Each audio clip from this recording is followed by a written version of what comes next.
Well, the Big 12 team is in the Final Four. It's the Baylor Bears taking care of Arkansas in the Elite Eight, and now it is off to the Final Four. They'll take on the Houston Cougars. I'm Pete Mundo. We're Heartland College Sports Weekly, part of heartlandcollegesports.com. It's great to be with you as we are each and every week. And we welcome in now Matthew Postins, our Big 12 basketball insider.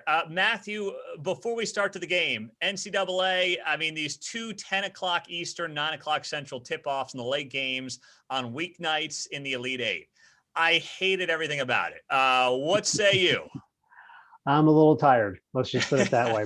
Neither one of those games ended before 11 Central, so that means they don't end before midnight Eastern. I realized the NCAA certainly had to juggle some things, and the Elite Eight usually isn't on a Monday, Tuesday. It's usually on a Saturday, Sunday, but sliding them up half an hour wouldn't hurt anybody's feelings, I don't think. What do you think, Matthew? I've heard from people who believe that format of the Sweet 16 games on Saturday, Sunday, Elite Eight, Monday, Tuesday are here to stay, with the idea being they can separate the Sweet 16 games so none of them overlap on Saturday, Sunday, and then you get prime time on Monday, Tuesday. Do you think the NCAA could keep that? I think it's possible. I think they'll look at the TV ratings and that'll probably drive a lot of their decision making. If they think the ratings are justifiable that put those games on Monday, Tuesday, you might start seeing them doing that with the first couple rounds too. Could you imagine a Saturday, Sunday first round and then a Monday, Tuesday second round? It would completely upend the schedule as we know it. But the benefit to that for the players is you'd get a little more time between your conference tournament and your NCAA tournament to prepare. And when you think about Baylor losing to Oklahoma State in the semifinals of the Big 12 tournament, having a week to prepare for the NCAA tournament, I think that ultimately helped them. Yeah, and well, let's talk about this Baylor Bears team, the Big 12 team that is going to the Final Four and the number one seed overall in the South region as well. So the Arkansas game, they jump out to a huge lead. They basically maintain it the rest of the way. Not a ton of drama in that one. What impressed you most as you look back on the Villanova game where they were down actually at halftime, come back big in the second half? You look at that second half of Villanova through Arkansas. That's a team that can give Gonzaga a hell of a run, is it not? Yeah, I think so. It's their defense. And, Scott Drew talked about that quite a bit after the game against Arkansas, that, their defense just wasn't there after the COVID pause. They kept seeing their defensive ranking drop from an analytics standpoint.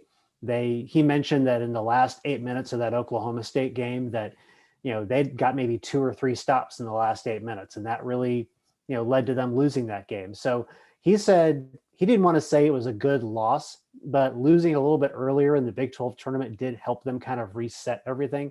He said they went back to basics, so much so that they went back to basic ball handling drills and basic defensive rotation drills just to get them ready for the tournament. And I think you saw the benefit of that in that second half against Villanova and really that first half against Arkansas, where they just came out like they had a fire under them from a defensive standpoint. And for the first 10 minutes of the game, Arkansas just did not know what hit them from a defensive standpoint. They calmed down and settled down and made a game out of it. But if Baylor can play defense like that on a sustained level for 40 minutes and avoid Davion Mitchell getting into foul trouble, they'll give anybody in the Final Four a problem. Yeah, well, let's look ahead now. They're taking on Houston in this Final Four, an old Southwest Conference matchup. So people in Texas probably have an extra level of intrigue just because of the way that you can look back and remember some old matchups. You actually wrote a history about this matchup, Matthew, at heartlandcollegesports.com. What is the history around Baylor and Houston basketball? It's one-sided in favor of Houston. Houston actually didn't join the Southwest Conference until the mid-'70s. They were actually in the Missouri Valley for a while, and then they were an independent team for about 15 years under Guy V. Lewis. So those Cougars teams from the 60s that went to the Final Four and lost to UCLA, those were actually independents. They weren't part of the Southwest Conference back then. Mm-hmm. So they didn't join the conference till 76. And from there, moving forward, it was pretty much Houston's rivalry. It was very, very one-sided. I think the record is 38-15, I think, for the Cougars over that span. But what's funny is that since the conference broke up, they've played each other one time. Wow. Back in 2002, Dave Bliss was the head coach at Baylor. The name of the head coach at Houston escapes me at the moment. Both of those teams were not in good shape at that time. So here we are nearly 20 years later, and both of these teams are back in the Final Four. Baylor for the first time since 1950, Houston for the first time since that 84 team with Phi Slama Jama and Hakeem Olajuwon. What scares you, Matthew, as you look at this Houston team from a Baylor perspective? What should Scott Drew be saying to himself? Geez, this matchup or this thing about the Cougars gives me a little bit of anxiety. They match up really well with each other. In some ways, they're kind of mirror images of one another. So you think to yourself, that would be great for Baylor because they don't have to worry about there being like a 7-footer inside that they have to contend with. They're the tallest player in Houston's starting lineup is 6'8". But because they line up so well with each other and do a lot of the same things, they play the same pace, they try to do the same things on offense, that actually makes it a little bit more difficult to scheme. So I think their first focus is going to be on Quentin Grimes, the former Kansas player who transferred to Houston. He's from the Houston area. He's averaging 18 points a game. He's been their best offensive player all season. He's going to be their primary focus, I think, on defense. And then on the offensive side for Baylor, they just need another start like they had against Arkansas. We talked about the defense.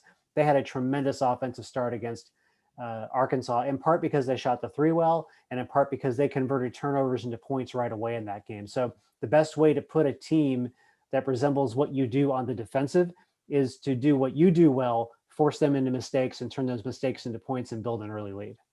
Matthew, from the Scott Drew Baylor perspective, they played relatively flawless the last three halves, as we talked about earlier.